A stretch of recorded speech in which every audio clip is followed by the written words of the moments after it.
Yo, what is going on, Mystery Dungeon fans? Today I'm going to be counting down the top 10 dungeons in Explorers of Time, Darkness and Sky.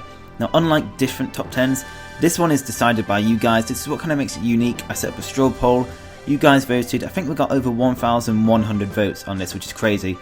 And yeah, I've got the 10 most popular dungeons in a list. I'm going to go through that. If you didn't see the first episode of this series, which was the top 10 dungeons in Blue and Red Rescue Team, the link will be in the description or on screen now. Definitely check it out if you did play that game, because that one was a very good list as well. And if you want to vote in the next episode, which will be episode 4, the link will be in the description for that, because episode 3 has already got its votes and that's closed. Episode 4, which will be the top 10 moments in Explorers of Time, Darkness and Sky. The straw poll will be in the description, definitely check that out if you want to vote. Now before I start this video guys, question of the day, what is your favourite dungeon? Doesn't matter if it's not on this list, doesn't matter if no one else says it, it's up to you, it's your decision. What is your favourite dungeon? Let me know in the comment section below, and let's just have a discussion, because I'm sure a lot of my favourite dungeons aren't even on this list, like Foggy Forest I think it is, or Mystifying Forest. They're not on this list, I love those, and yeah, they're not on this list, so I'm a bit disappointed, but you know, that's the beauty of opinions, they're all different. So let me know in the comment section below, and let's get started with this video. So starting us off is Beach Cave, which is the first dungeon in the game. Now Beach Cave is actually one of the few dungeons you can walk through on foot. If you go through the beach, which is on Treasure Town, and you keep going to the left, you can actually enter the dungeon, which is kind of weird because Beach Cave isn't really anything special apart from, you know, the start of the story. I thought there might be something else there because you can just enter it when you want like that, but unfortunately there isn't. But it is a nice looking dungeon compared to Apple Woods in the first game, which was quite bland and a bit boring. Beach Cave has some, you know, some nice features. It's a really nice looking dungeon, and it has a nice ending place where you have your first boss battle. It's quite rare in a game for the first level to have, you know, your first boss battle, but I actually like that. And yeah, it's just a really nice dungeon and a good memorable dungeon, and I can see why it's placed on this list. But anyway, moving on to number 9, we have Crystal Cave, which is definitely one of the nicest looking dungeons in the game, and it has a great soundtrack as well. Personally, I think that it's this dungeon where the plot actually kicks in. It also has a really cool ending with the crystal puzzle, which actually leads to Crystal Crossing. I know the puzzle's easy, but for me, it was one of the most memorable moments in Explorers of Time and Darkness or Sky, whichever one you played. I played Time, I'm actually playing Sky at the moment, but for me, I really like that puzzle. I don't know what it is, but the stuff like the big crystals, it just kind of made you feel like you were actually exploring something really mystical, and that's what I liked. It was like the same with Waterfall Cave, when you push that big rock, and you know, a massive tidal wave comes out. It's like that, it's very mysterious, but that's what I liked about Crystal Cave. A very nice dungeon, and it deserves to be on this list. Now at number 8 we have Spatial Rift, which is kind of a surprise, this one. I actually didn't think this one would be on it.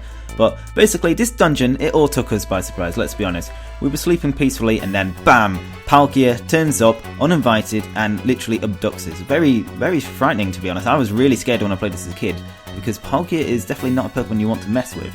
And not only does Palkia abduct you, it also tries to kill you, which is pretty rude in my opinion. So shame on you, Palkia. But this dungeon itself, it's pretty creepy, which, you know, we're getting towards the end of the game, and you know, the plot is really kicking in for the second part, and you're being chased by a massive legendary beast, and it is really creepy, really. And the Pokemon inside are tough as well, and the music again adds to the creepy factor, which is good though.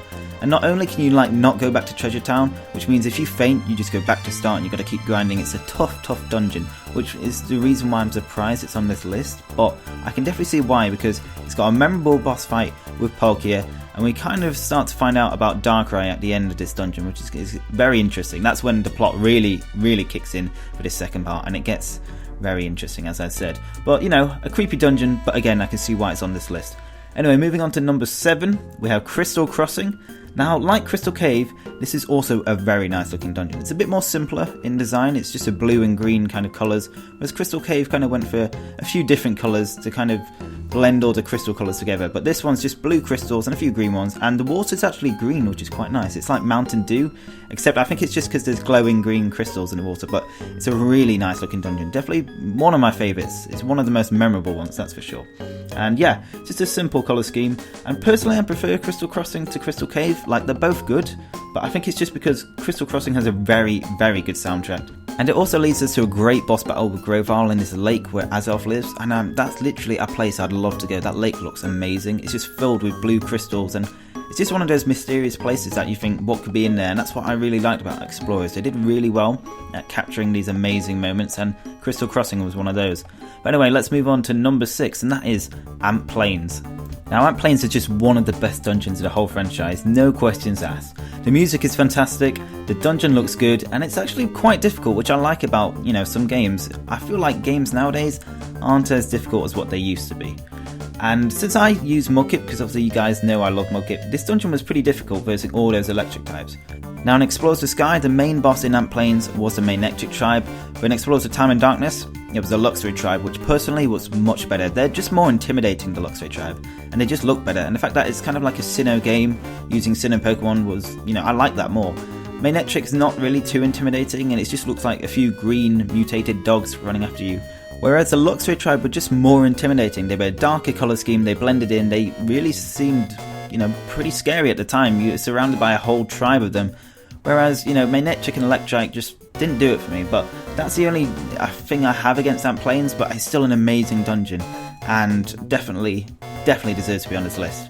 But anyway, moving on to number 5 is Blizzard Island. Definitely, I feel like this is one of those that is only here for the soundtrack, because it's probably got one of the best soundtracks in the game, hands down. Its song is actually a remix of older tracks from Blue and Red Rescue Team, if you guys didn't know, which I didn't really know until later this year, and it's definitely probably my favourite dungeon music in the game, as you guys can hear right now.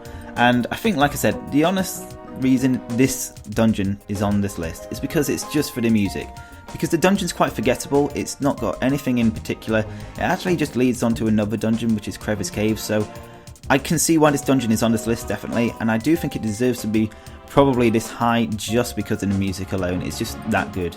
But like I said, nothing special about the dungeon, and I can see why some people would be like, really, Blizzard Island? But I don't know, you guys voted for it, it got quite a lot of votes surprisingly, so yeah.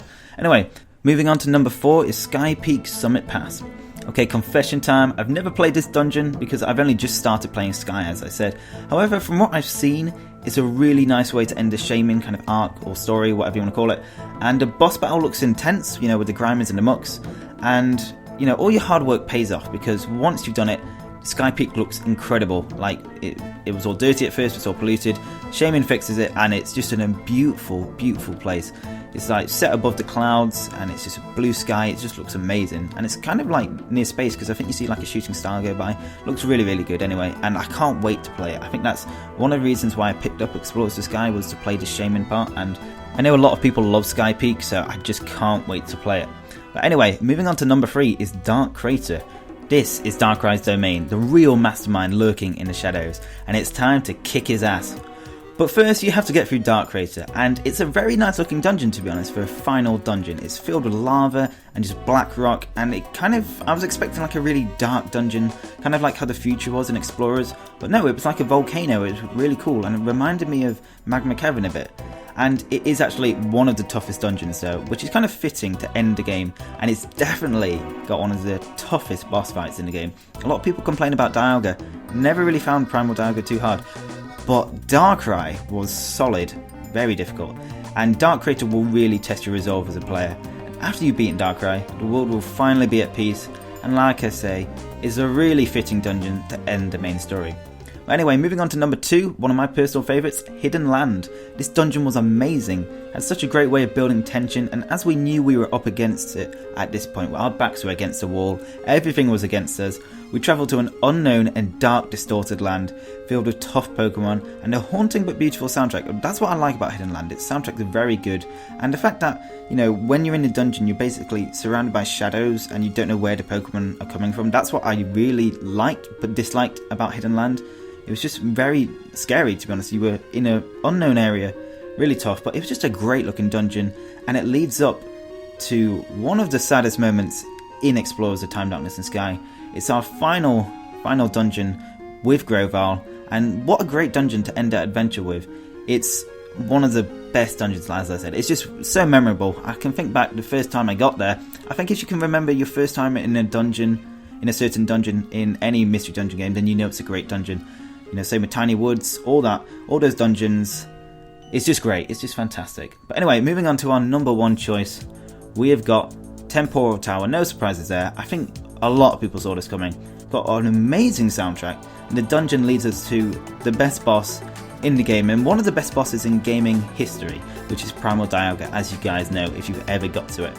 and it's just incredible. It's tough, but it's the perfect way to end well, I say end an amazing game. It's actually obviously the first part of the story, but the end the first part of the story, it's fantastic.